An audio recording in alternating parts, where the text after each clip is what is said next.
trends in inequality. Inequality has risen in many but not all developed countries over the last few decades. Figures 16.1 and 16.2 show the widening gap between the incomes of rich and poor in Britain and the United States over a 30-year period. The figures show the widening gap between the top and bottom 10% in each country. Both countries experienced very dramatic rises in inequality, which peaked in the early 1990s and have changed rather little since then. In both countries, inequality remains at levels almost unprecedented since records began, certainly higher than it has been for several generations. Few other developed countries have shown quite such dramatic increases in inequality over this period, but only a very few, such as Denmark, seem to have avoided them entirely. Others, like Sweden, which avoided them initially, have had steep rises since the early 1990s. The figures showing widening income inequality in Britain and the United States leave no room for doubt that income differences do change substantially over time, and that they are now not far short of 40% greater than they were in the mid-1970s. If things can change so rapidly, then there are good reasons to feel confident that we can create a society in which the real quality of life and of human relationships is far higher than it is now. But rather than change just happening, we must be constantly looking for the opportunities it presents to take another step towards a more inclusive society. We have already seen how the development of a sustainable economy lends itself to egalitarian policies. In the rest of this chapter we will move on, first to discuss ways of overcoming the democratic deficit in economic institutions which protects inequality, enforces hierarchy, and damages our experience of work, and then to suggest ways in which current trends in technological change may help create the basis of a new kind of economy consistent with the development of happier and more egalitarian societies. But these are merely suggestions as to how our societies might be developed. Listeners will have others of their own, and will no doubt see weaknesses in ours. Different routes to greater equality. Rather than suggesting a particular route or set of policies to narrow income differences, it is probably better to point out that there are many different ways of reaching the same destination. In Chapter 13, we showed that although the more equal countries often get their greater equality through redistributive taxes and benefits and through a large welfare state, countries like Japan manage to achieve low levels of inequality before taxes and benefits. Japanese differences in gross earnings before taxes and benefits are smaller, so there is less need for large-scale redistribution. This is how Japan manages to be so much more equal than the US, even though its social security transfers were a smaller proportion of GDP than social security transfers in the USA. Although of all the countries included in our analyses, the USA and Japan are at opposite extremes in terms of inequality, the proportion of their GDP taken up by government social expenditure is small in both cases. They come second and third lowest of the countries in our analysis. Similar evidence that there are very different routes to greater equality can also be seen among the American states. The total tax burden in each state as a percentage of income is completely unrelated to inequality. Because Vermont and New Hampshire are neighboring New England states, the contrast between them is particularly striking. Vermont has the highest tax burden of any state of the Union, while New Hampshire has the second lowest, beaten only by Alaska. Yet New Hampshire has the best performance of any state on our Index of Health and Social Problems, and is closely followed by Vermont, which is third best. They both also do well on equality. Despite their radically different taxation, they are the fourth and sixth most equal states respectively. The need for redistribution depends on how unequal incomes are before taxes and benefits. Both the international and US state comparisons send the same message. There are quite different roads to the greater equality which improves health and reduces social problems. As we said in Chapter 13, what matters is the level of inequality you finish up with, not how you get it. However, in the figures there is also a clear warning for those who might want to place low public expenditure and taxation at the top of their list of priorities. If you fail to avoid high inequality, you will need more prisons and more police. You will have to deal with higher rates of mental illness, drug abuse, and every other kind of problem.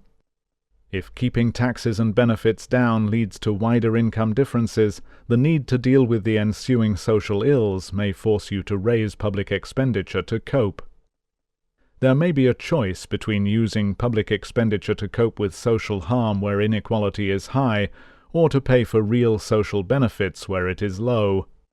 An example of this balance shifting in the wrong direction can be seen in the USA during the period since 1980, when income inequality increased particularly rapidly.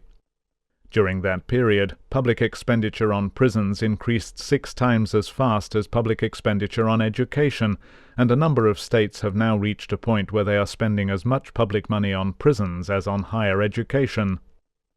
Not only would it be preferable to live in societies where money can be spent on education rather than on prisons, but policies to support families in early childhood would have meant that many of those in prison would have been earning and paying taxes instead of being a burden on public funds. As we saw in Chapter 8, preschool provisions can be a profitable long-term investment.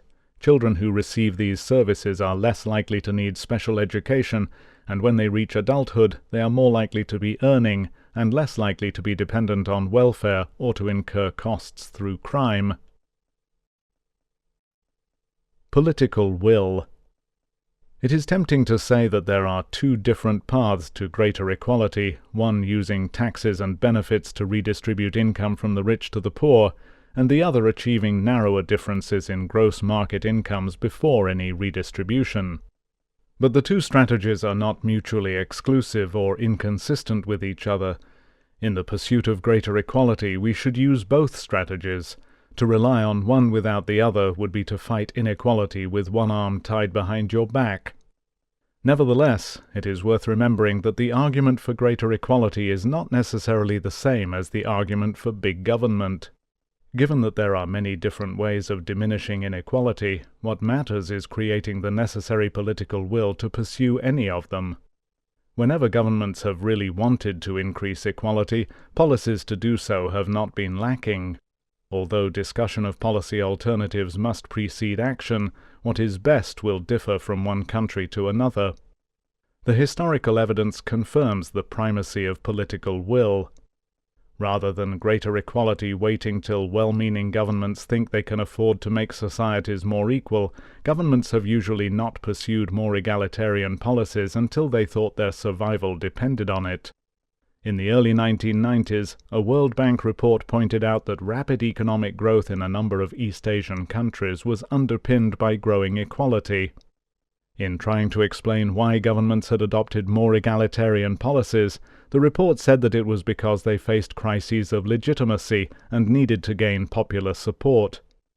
The governments in Taiwan and Hong Kong faced rival claims from the Communist Chinese government. South Korea faced North Korea, and the governments of Singapore and the Philippines faced guerrilla forces. Describing policy in these countries, John Page, writing in a 1994 World Bank publication, said, quote, "Very explicit mechanisms were used to demonstrate the intent that all would have a share of future wealth. Korea and Taiwan carried out comprehensive land reform programs. Indonesia used rice and fertilizer price policies to raise rural incomes. Malaysia introduced explicit wealth-sharing programs to improve the lot of ethnic Malays vis-à-vis the better-off ethnic Chinese. Hong Kong and Singapore undertook massive public housing programs. In several economies, governments assisted workers' cooperatives and established programs to encourage small and medium-sized enterprises. Whatever the form, these programs demonstrated that the government intended for all to share in the benefits of growth." Unquote. Japan owes its status as the most equal of the developed countries partly to the fact that the whole establishment had been humiliated by defeat in the Second World War, and partly to the support for political and economic reconstruction, including drawing up a new constitution, provided by disinterested and remarkably far-sighted American advisers working under General MacArthur. Other examples of increases in equality have similar origins. Bismarck's early development of forms of social insurance were part of his attempt to gain popular support for his project of unifying the German states. Britain became substantially more equal during both the First and Second World Wars as part of an attempt to gain support for the war effort by making people feel the burden of war was equally shared. As Richard Titmuss put it, if the cooperation of the masses was thought to be essential to the war effort, then inequalities had to be reduced and the pyramid of social stratification had to be flattened. Sweden's greater equality originated in the Social Democratic Party's electoral victory in 1932, which had been preceded by violent labor disputes in which troops had opened fire on sawmill workers. As Prime Minister almost continuously from 1932 to 1946, Per Albin Hansson was able, during Swedish rearmament and the war, to push through his aim of making Sweden a classless society and the people's home. How do we create the necessary political will in our own societies? The strength of the evidence that a more equal society is a better society has a key role to play in changing public opinion. Many people have a strong personal belief in greater equality and fairness, but these values have remained private intuitions which they fear others do not share. The advantage of the growing body of evidence of the harm inflicted by inequality is that it turns what were purely personal intuitions into publicly demonstrable facts. This will substantially increase the confidence of those who have always shared these values and encourage them to take action. In addition, some people will change their views in the light of the new evidence. Many people are seriously worried about the many signs of social failure in our societies and search for explanations. Political differences are more a reflection of different beliefs about the solution to problems than of disagreements about what the problems are. Almost everyone, regardless of their politics, would prefer to live in a safer and more friendly society. Everyone will agree that a good society would have fewer of all the health and social problems we have looked at. The argument is therefore about solutions.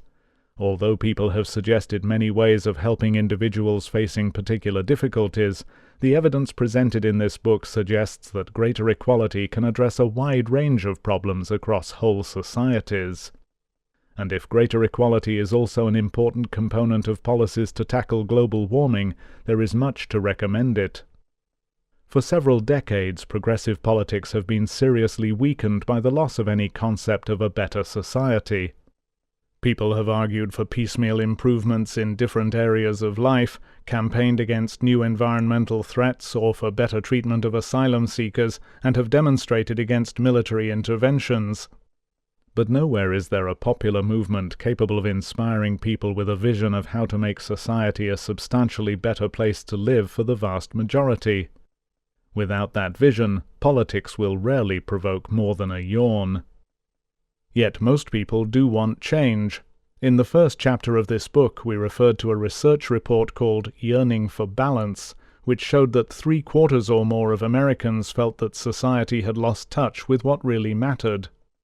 Consumerism and materialism, they felt, were winning out over more important values to do with friends, family, and community. Although politicians recognize a deep-seated malaise, and so campaign for votes saying that they stand for change, they sometimes seem to have few ideas for change which go deeper than differences in the personal images they project. There is no suggestion that they have any view of how to begin changing daily life into something more joyful and fulfilling. Public opinion polls suggest that there is a substantial desire for narrower income differences.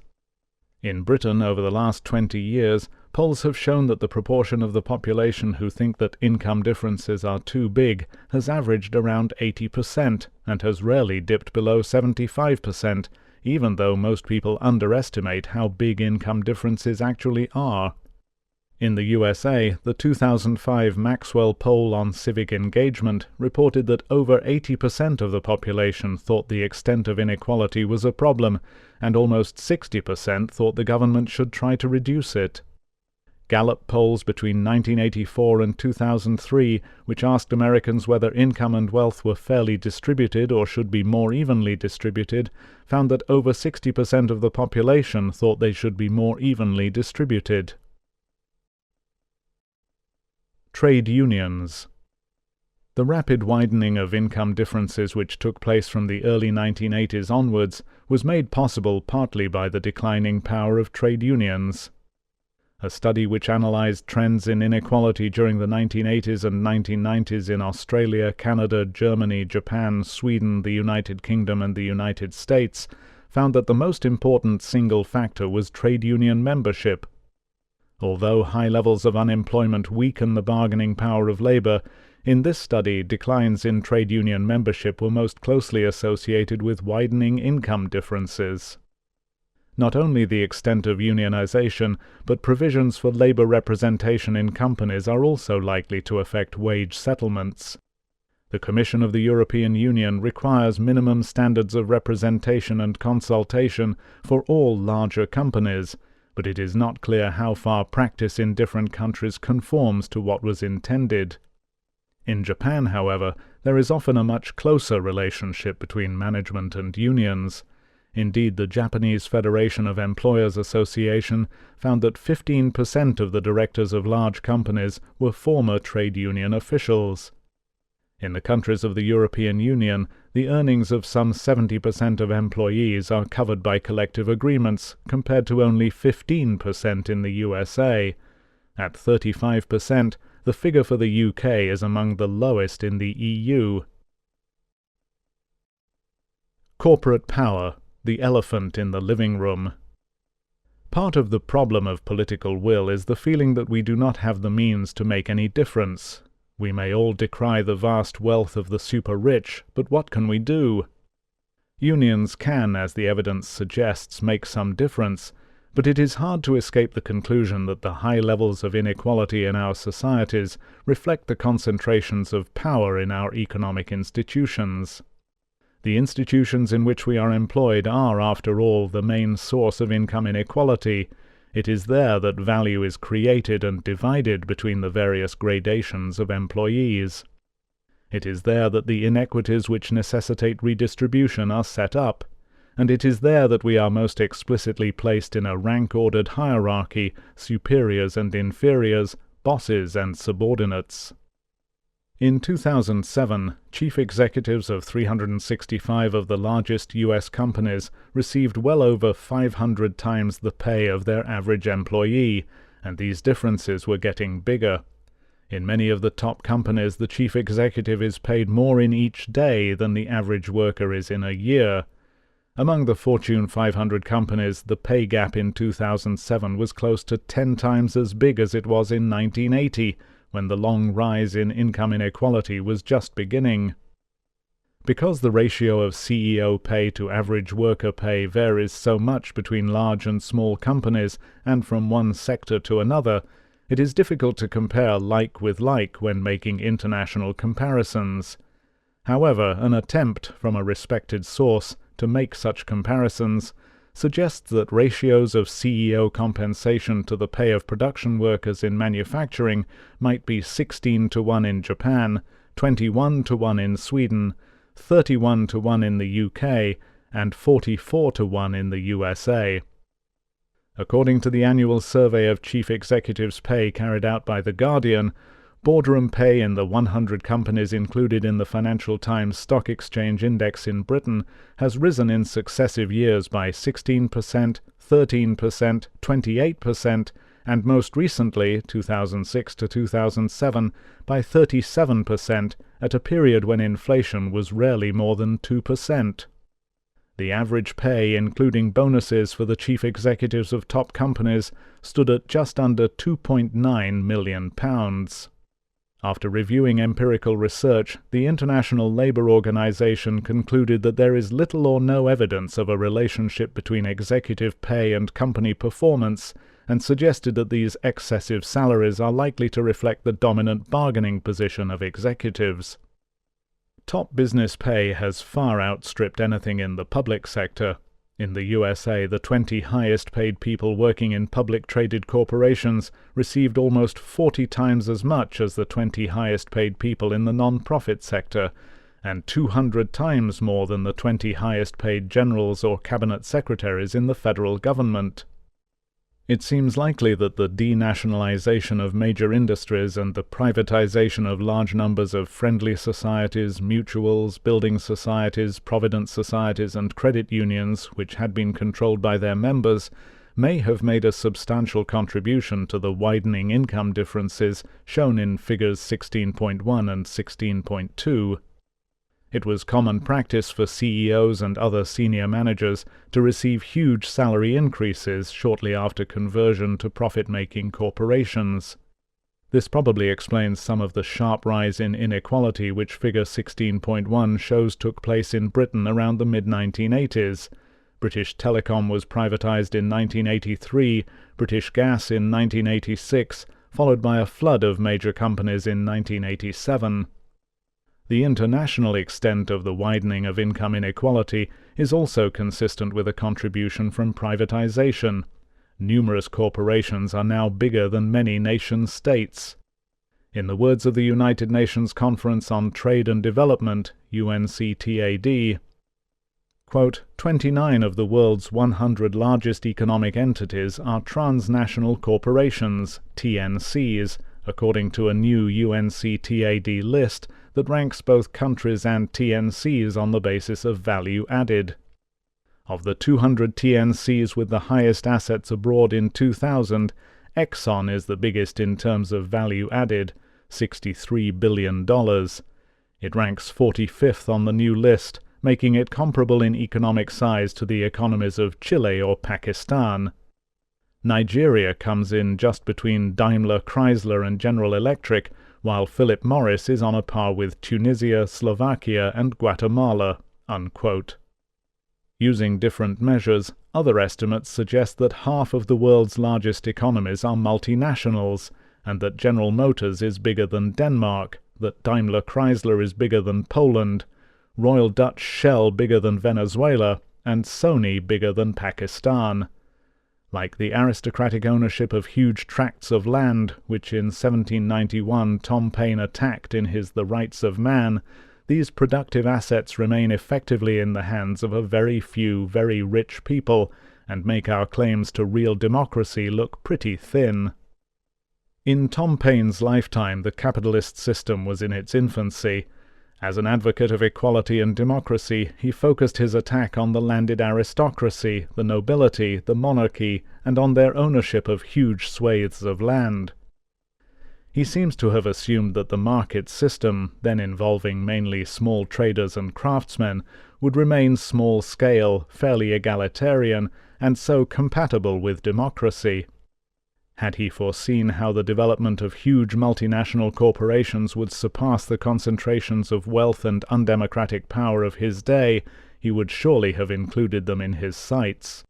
It is not possible to discuss ways of reducing income differences without discussing what can be done about these bastions of wealth, power, and privilege.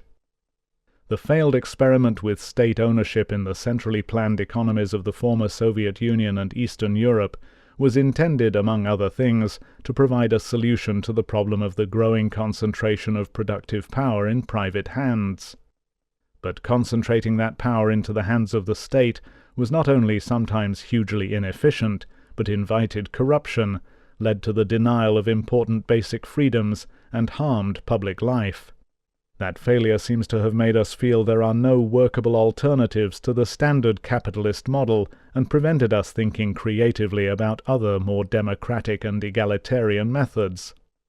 We blinker ourselves to the fact that there are lots of alternatives, many of which are already part of our lives and flourishing all around us. Alternatives. In his book, America Beyond Capitalism, Reclaiming Our Wealth, Our Liberty, and Our Democracy, Gar Alperovitz, a professor of political economy at the University of Maryland, summarizes the variety and scale of the alternatives operating in the USA. He emphasizes the huge size of the non-profit sector. In the 20 largest U.S. cities, almost 40% of the 200 largest enterprises are non-profit organizations like universities and medical institutions. He mentions the 2,000 municipal electric utilities which supply 40 million Americans with electricity. Largely because they are not having to make profits for shareholders, they are often cheaper, an average of 11% cheaper, Alperovitz says, than profit-making companies, and many pay particular attention to sustainability and the development of renewable sources of power. Also at the local level, he discusses organizations like the 4,000 or so community development corporations, which support local communities by setting up low-income housing schemes, providing finance for local businesses which they sometimes own and control. There are 48,000 co-ops in the U.S., and some 120 million people are members of them. There are around 10,000 credit unions, with assets totaling $600 billion, providing financial services for 83 million Americans. Around 1,000 mutual insurance companies are owned by their policyholders, and 30% of American farm products are marketed through cooperatives.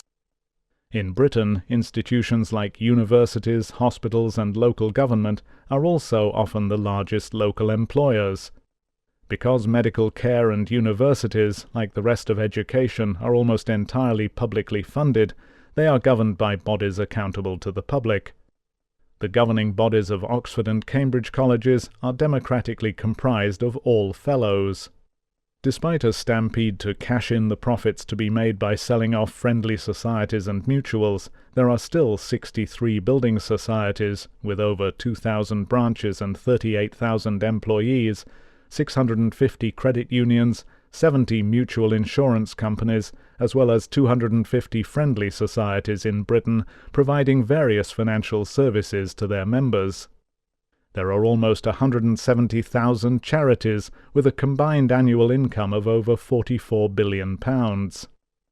In 2007, the Cooperative Bank, with £40 billion of assets, was recognised as the most corporately responsible company in the UK, according to Business in the Community, an influential charitable association of British companies.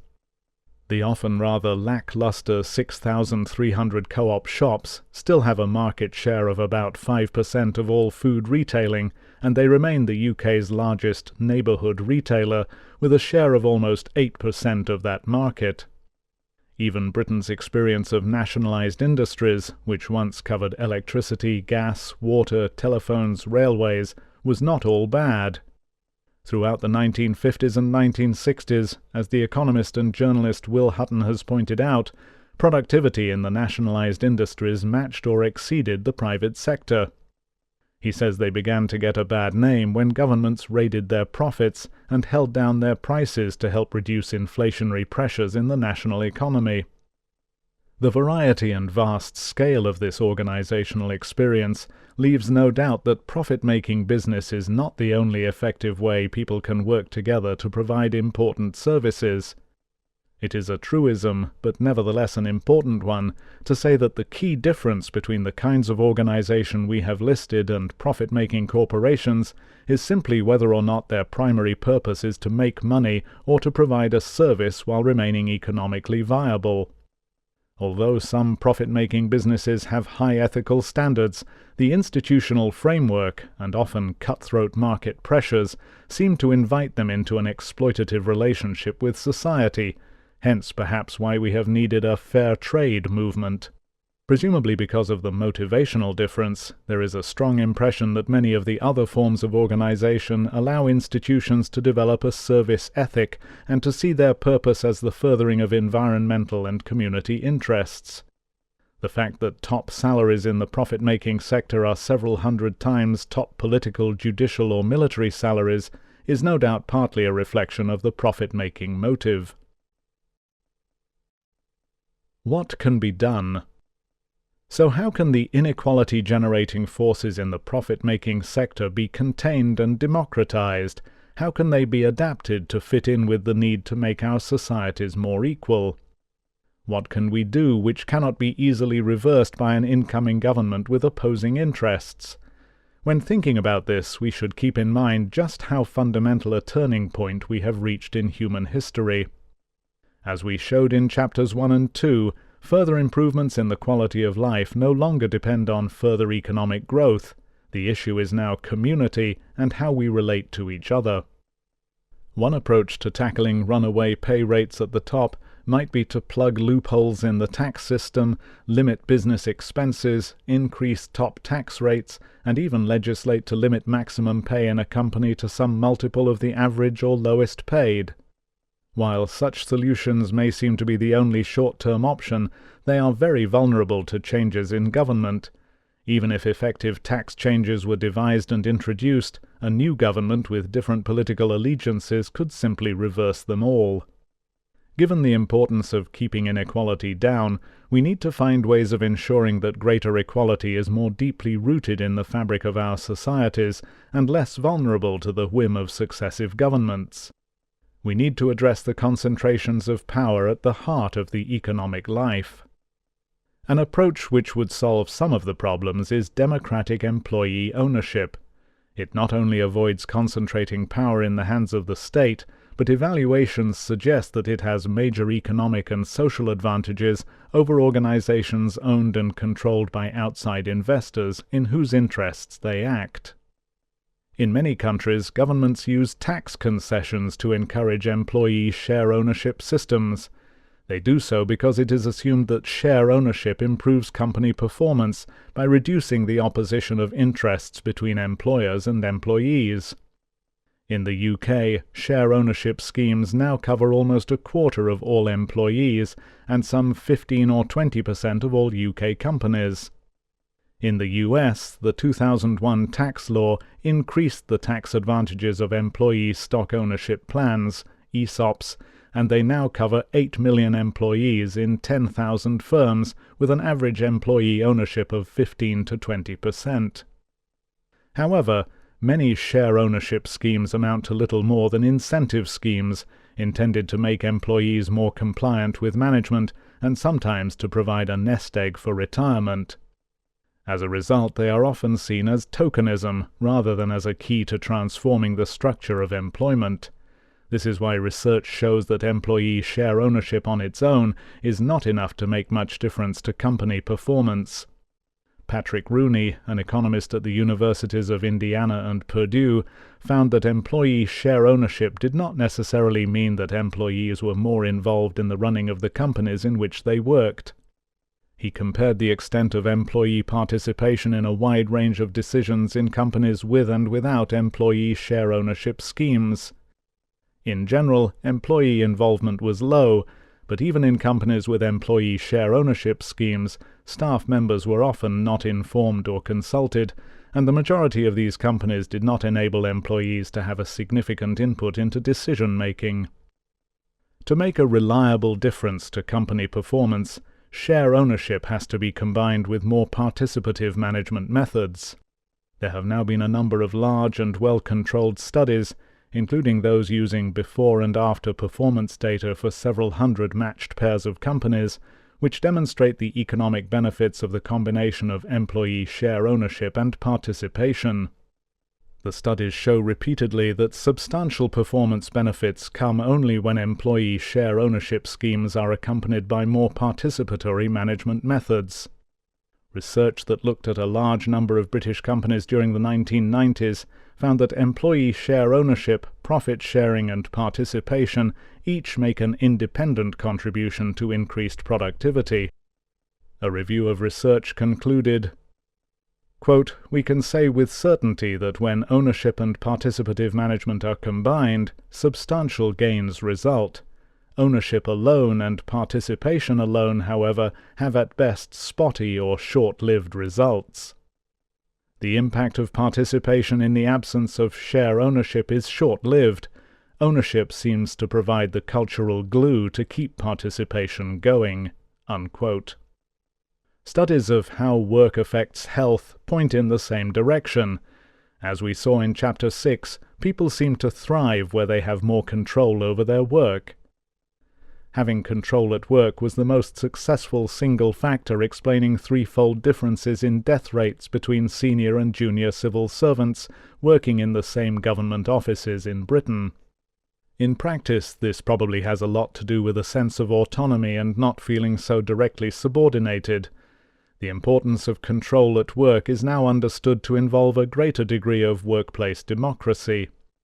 There is in addition growing evidence that a sense of unfairness at work is an important risk factor for poor health.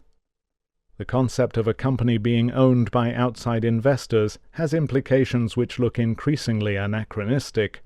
A smaller and smaller part of the value of a company is the value of its buildings, equipment, and marketable assets.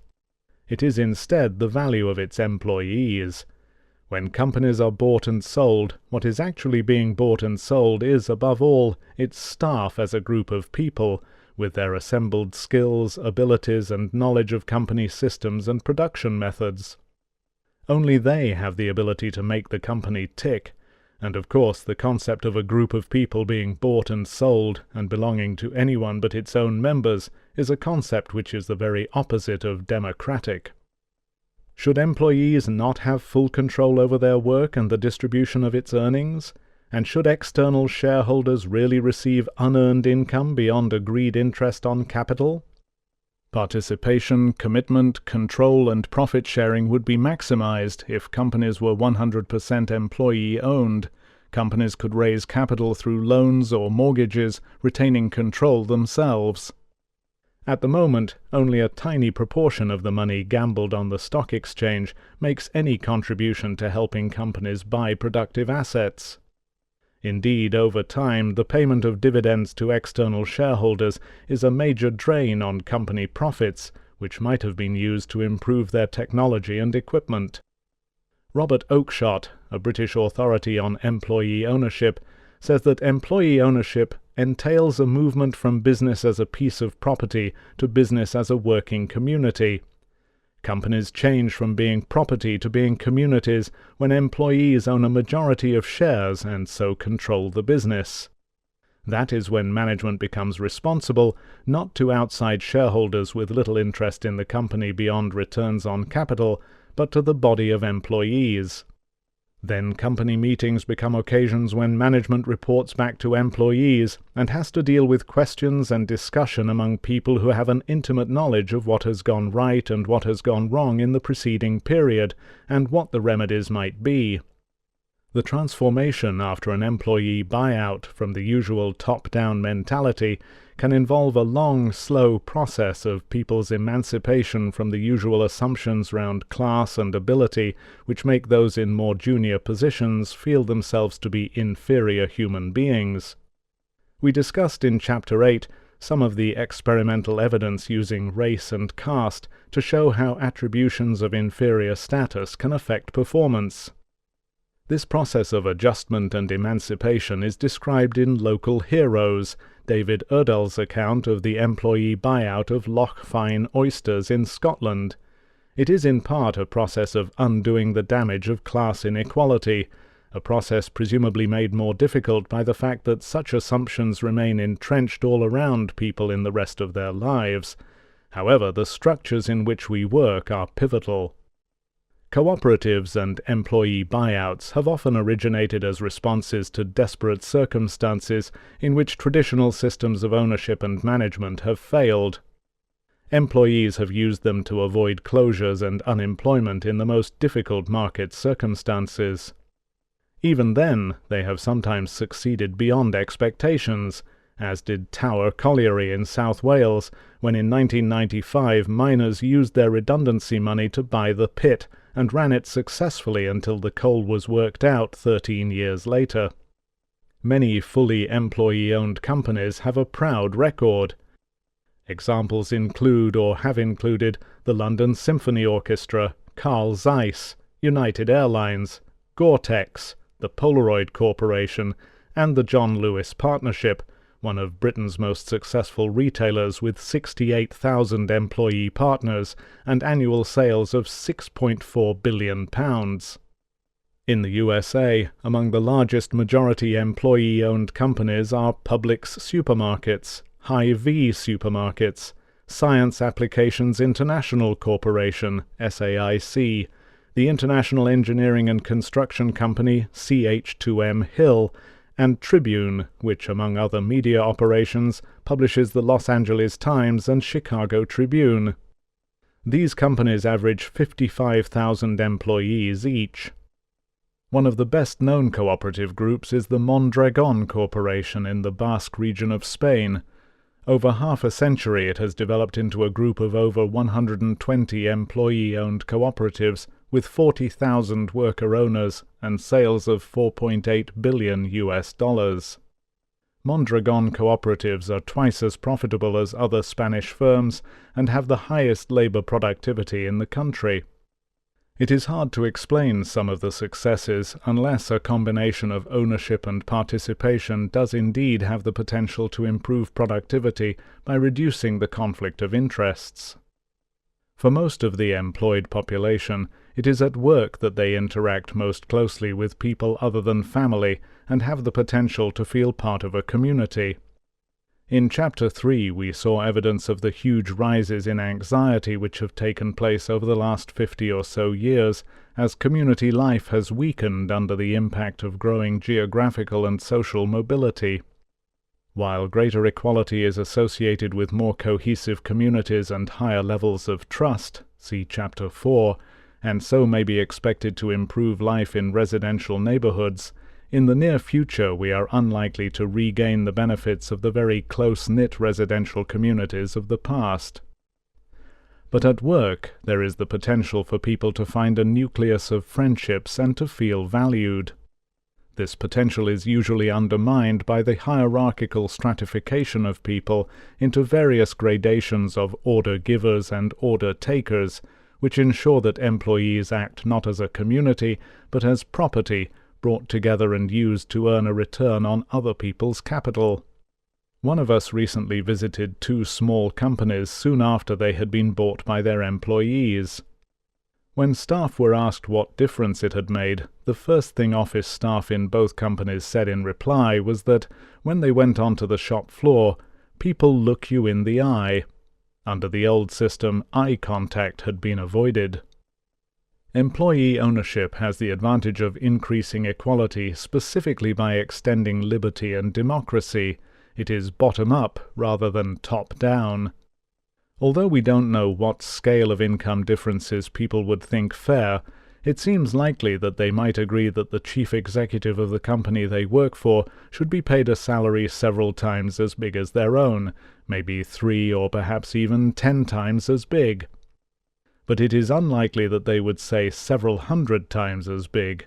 Indeed, such huge differentials can probably only be maintained by denying any measure of economic democracy. As long as the employee-owned sector remains only a small part of the whole economy, it cannot use very different pay scales from other companies. If employee-owned companies paid junior workers more than other companies, and the most senior staff less, then the junior staff would never leave, and senior ones would be harder to recruit. However, as the employee-owned sector became larger, people's norms and values about what are appropriate rates of pay for different jobs and what differentials are acceptable would change. We might at least move towards the norms of the public and non-profit sector. And if there was no longer a set of hugely wealthy private sector bosses inviting comparisons and making people think such salaries could be justified, the non-profit sector might itself become more egalitarian. Perhaps it is time we moved away from a world in which people regard maximizing personal gains as a laudable aim in life. David Erdahl, former chair of the Tullis Russell Group and director of the Baxi Partnership, once studied the effects of employment in cooperatives on the communities in which they were situated.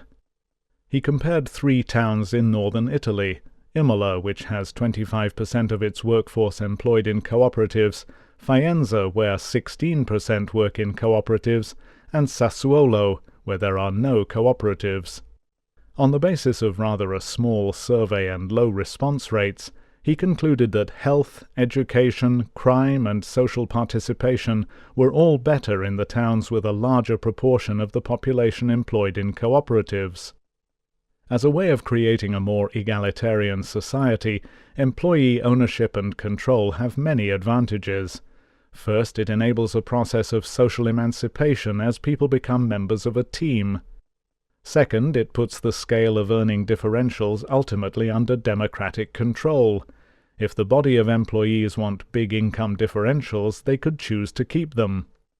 Third, it involves a very substantial redistribution of wealth from external shareholders to employees, and a simultaneous redistribution of the income from that wealth. In this context, that is a particularly important advantage. Fourth, it improves productivity, and so has a competitive advantage. Fifth, it increases the likelihood that people will regain the experience of being part of a community. And sixth, it is likely to improve sociability in the wider society.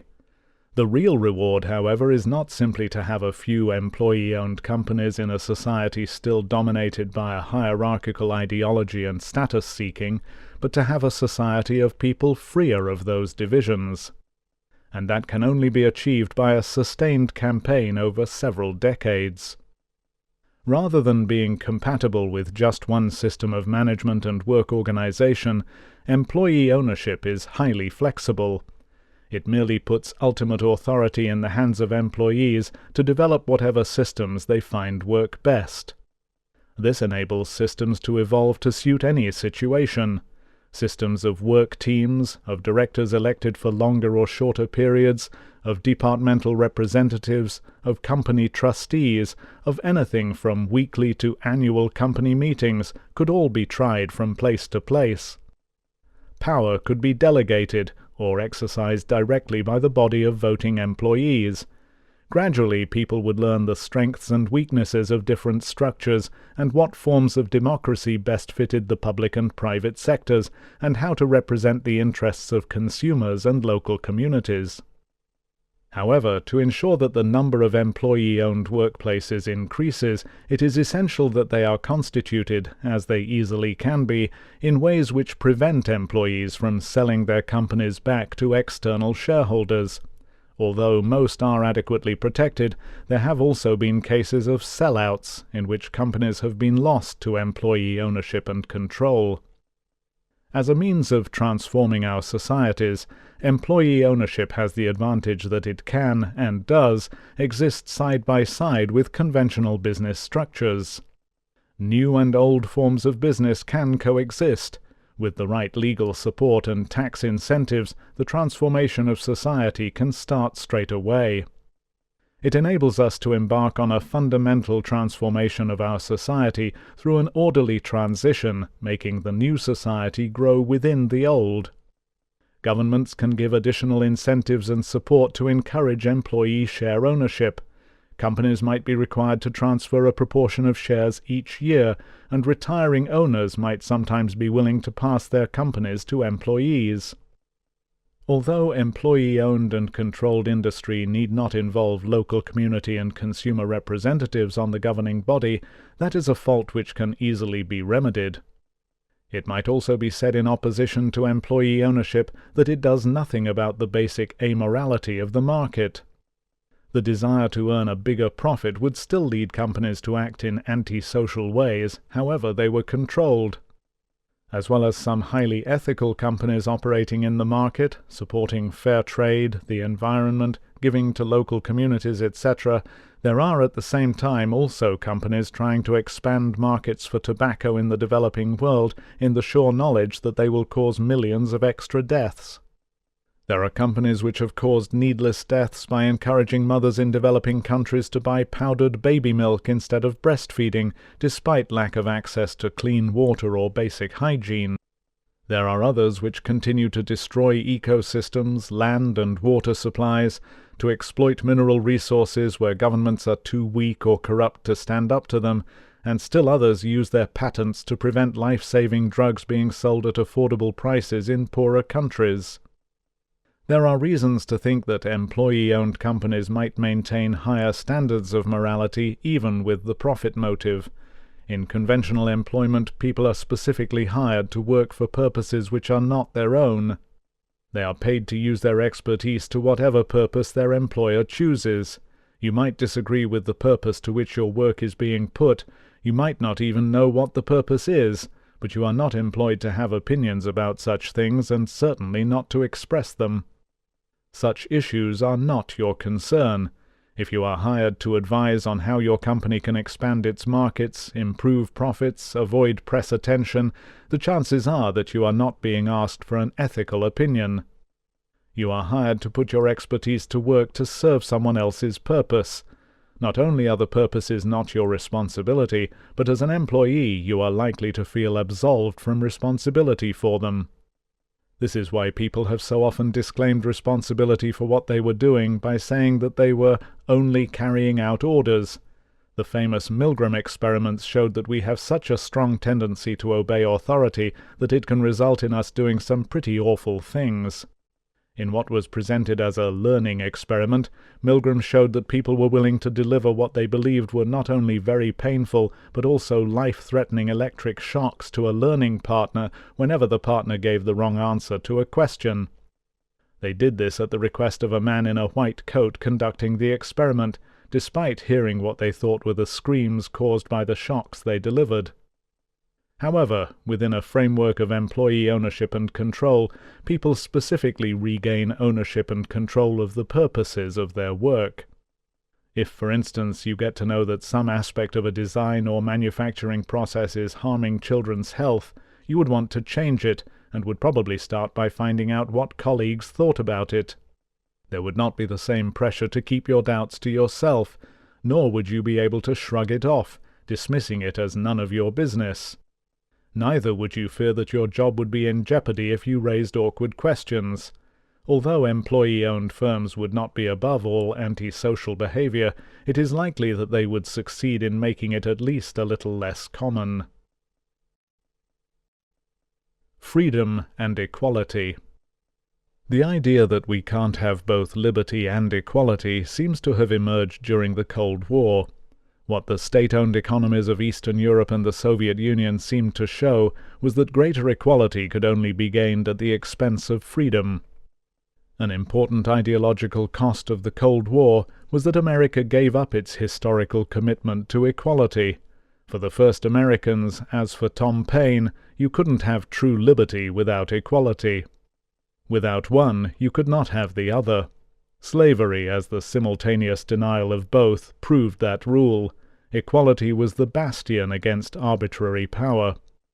This was expressed in the historical demand for no taxation without representation and no legislation without representation. The American Declaration of Independence says that all men are born equal and endowed with liberty as an inalienable right, just as the French revolutionaries demanded liberty, equality, fraternity. The complementarity of liberty and equality has been proclaimed in the writings of many democratic thinkers, including the social philosopher L.T. Hobhouse, who believed that liberty depended in all its domains on equality: equality before the law, equality of opportunity, equality of parties to a contract. Employee ownership provides a way of increasing liberty and equality together. Running with the technological tide. In her book The Weightless World, Diane Coyle points out that although people in most industrialized countries experienced something like a 20-fold increase in their real incomes during the 20th century, the weight of all that was produced at the end of the century was roughly the same as it had been at the beginning. She also says that the average weight of $1 worth of U.S. exports, adjusted for inflation, fell by a half between 1990 and 1996. While the trend towards weightlessness is partly a reflection of the growth of the service sector and the knowledge economy, it is also a reflection of changing technology and the trend towards miniaturization. That so much of modern consumption is actually lighter on the use of material resources than it was is presumably good news for the environment. But the underlying nature of the changes contributing to weightlessness may also have important implications for equality. Introductory economics courses teach students the distinction between the fixed costs of production on the one hand and marginal or variable costs on the other. Fixed costs are the costs of the factory buildings and machinery, and the variable costs are the additional costs of making one more unit of output, traditionally made up largely of the costs of the additional labor and materials needed, on the assumption that the plant and equipment are already there. Economic theory says that prices in a competitive market should fall until they equal marginal or variable costs. Prices higher than that would mean that by producing and selling more, a manufacturer could still earn a little more profit, whereas at a lower price, making even one more item would add more to costs than it gained in income from sales. Throughout large swaths of the modern economy, technological change is rapidly reducing variable costs. For everything that can be copied digitally, additional copies cost little or nothing either to produce or to distribute over the Internet. This applies to all music, to all computer software and games, to films, to all books, and to the written word in any form, to all information, and to pictures. That covers a large part of what is produced for entertainment and leisure, for education at all levels, and for many economic and professional applications of computer software, whether for stock control, statistical analysis, or computer-aided design. So low are marginal costs of digital products that there is a growing free sector. Efforts are made to enforce patents and copyright protection in an attempt to restrict access and enable companies to hold on to profits. But the logic of technological progress is difficult to resist. Systems of copy protection codes are cracked and goods liberated. In some cases, free access is supported by advertising. In others, it is genuinely free, as with freeware or shareware computer programs. The Internet has already provided free access to almost unlimited information, not only books, encyclopedias, dictionaries, newspapers, but increasingly to online journals. Whether legally or not, music and films are downloaded free. Some service providers now provide unlimited free storage space. Phone calls can cost only a fraction of what they used to, and when using computer links are increasingly free. Emails and instant messaging also provide effectively free communications. Though less dramatic than in the digital economy, the trend towards rapidly diminishing variable costs may also apply to many other areas of technology, including the products of nanotechnology, biotechnology, electronically printed components, and genetic engineering. These new technologies hold out possibilities of more efficient solar power, cheaper medicines, and more economical new materials. From the point of view of many of the companies producing digital products, the changes have not appeared as new opportunities for enhancing human life and enjoyment, but as profound threats to profits. Instead of maximizing the benefits of the new technologies, we find ourselves with institutional structures which have fought to restrict this new potential. The dramatic lowering of variable costs puts a rapidly widening gap between the maximization of profit and the maximization of public benefit. In this situation, it is important that governments use their powers to aid the development of new institutional structures, not to prop up and defend the restrictions of the old ones. It used to be argued that goods for which the marginal costs were close to zero were inherently public goods and should be made publicly available. Before the digital era, bridges and roads were commonly used examples. Once society has incurred the capital costs of making a bridge or road, maximum benefit from the initial investment is gained only if use is unrestricted by charging. Hence, people should be allowed free access. The need to provide unrestricted free access in order to maximize the public benefit was offered as an economic explanation of why roads and bridges were in public ownership, until governments began to try to recoup the costs of road building by charging tolls. Once the capital cost has been incurred, the more people sharing the benefits, the better. Where municipal investment provides local internet access, there is no need to restrict access to it. When the Victorians established free public libraries, they recognized the same logic. A book can be read repeatedly at no extra cost. Perhaps we need public bodies and non-profits, funded from public revenue, able to negotiate a price at which to buy access or copyrights for the nation. Perhaps we need international bodies able to negotiate free access to educational and business resources throughout the world. From the point of view of society as a whole, the tendency for technological change to reduce marginal costs is rapidly tipping the balance of advantage away from allowing profit-maximizing corporations to control the distribution of goods. Increasingly, they can only rely on the remnants of monopolistic power provided by patents or copyright. We need to find new ways of paying organizations and individuals for life-enhancing research, creativity, and innovation, the geese which lay the golden eggs, which does not then restrict access to the benefits. Perhaps we need charities to fund the development of software for free worldwide use. We certainly need a complete revision of copyright and patent laws so that those who produce valuable goods and services can be paid in ways which do not restrict access to their products. The question for politicians and the public is whether it is possible to find ways of paying corporations for their research and development without trying to police a pricing system which restricts access to the benefits of what they have produced, benefits which may include life-saving drugs, agricultural innovations which could feed the hungry, and access to scientific and academic journals for universities in the developing world. If it is correct to think that new technology tends increasingly to lower variable costs, then this problem will become increasingly pressing.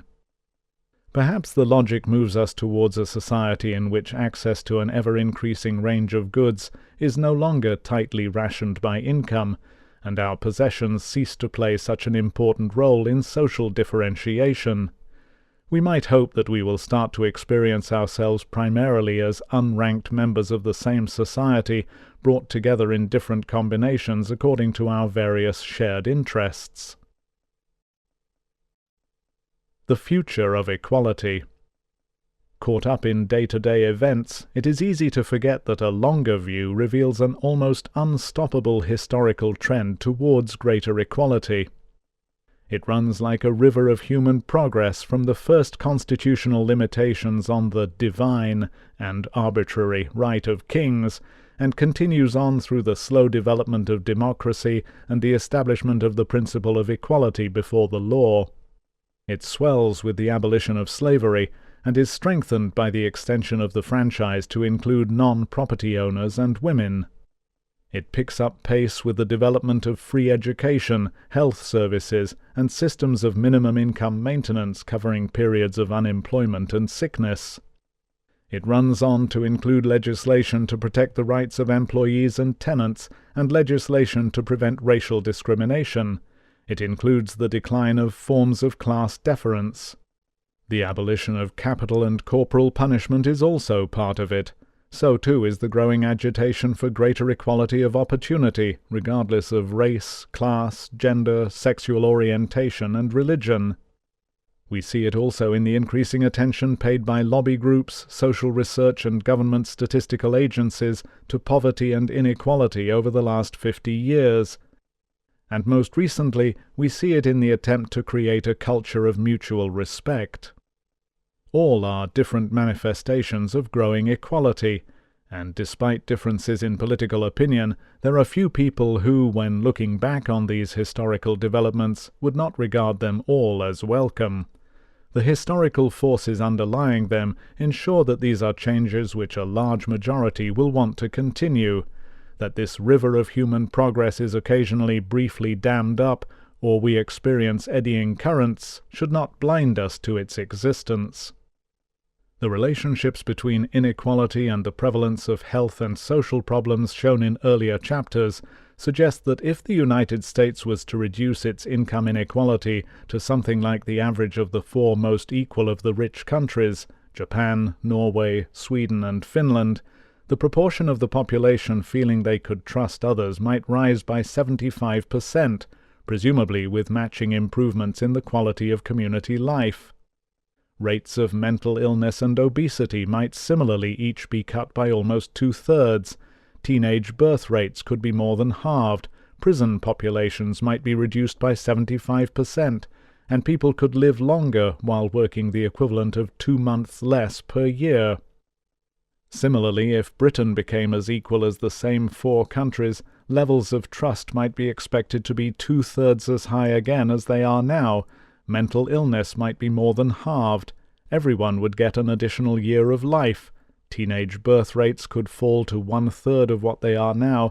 Homicide rates could fall by 75%. Everyone could get the equivalent of almost 7 weeks extra holiday a year, and the government could be closing prisons all over the country. What is essential if we are going to bring a better society into being is to develop a sustained movement committed to doing that. Policy changes will need to be consistently devoted to this end over several decades, and that requires a society which knows where it wants to go. To help with this, we provide, and will continue to provide, our research findings, graphs, and other information on the Equality Trust's website, www.equalitytrust.org.uk. The initial task is to gain a widespread public understanding of what is at stake. But rather than allowing this to be just one more idea that briefly gains attention before fashionable opinion moves on, we need to build a social movement committed to its realization. It must be taken up and pursued by a network of equality groups meeting to share ideas and action everywhere, in homes and offices, in trade unions and political parties, in churches and schools.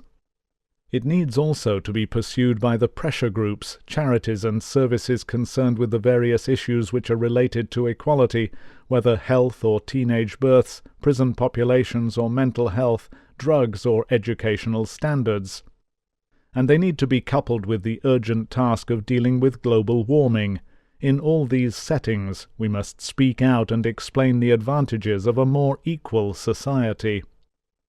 Nor should we allow ourselves to be cowed by the idea that higher taxes on the rich will lead to their mass emigration and economic catastrophe.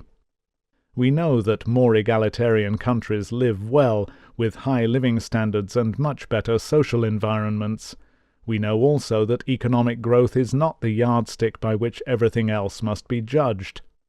Indeed, we know that it no longer contributes to the real quality of our lives, and that consumerism is a danger to the planet.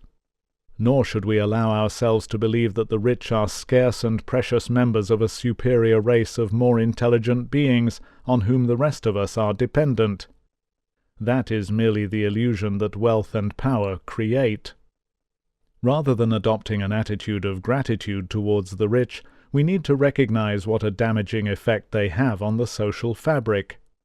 The financial meltdown of late 2008 and the resulting recession show us how dangerous huge salaries and bonuses at the top can be. As well as leading those in charge of our financial institutions to adopt policies which put the well-being of whole populations in jeopardy, the very existence of the super-rich increased the pressure to consume as everyone else tried to keep up. The long speculative boom which preceded the financial crash was fueled substantially by the growth of consumers' expenditure. Increased inequality led people to reduce their savings, increase their bank overdrafts and credit card debt, and arrange second mortgages to fund consumption. By adding to the speculative element in the cycles of economic boom and bust, great inequality shifts our attention from the pressing environmental and social problems and makes us worry about unemployment, insecurity, and how to get the economy moving again. Reducing inequality would not only make the economic system more stable, it would also make a major contribution to social and environmental sustainability. Modern societies will depend increasingly on being creative, adaptable, inventive, well-informed and flexible communities, able to respond generously to each other and to needs wherever they arise.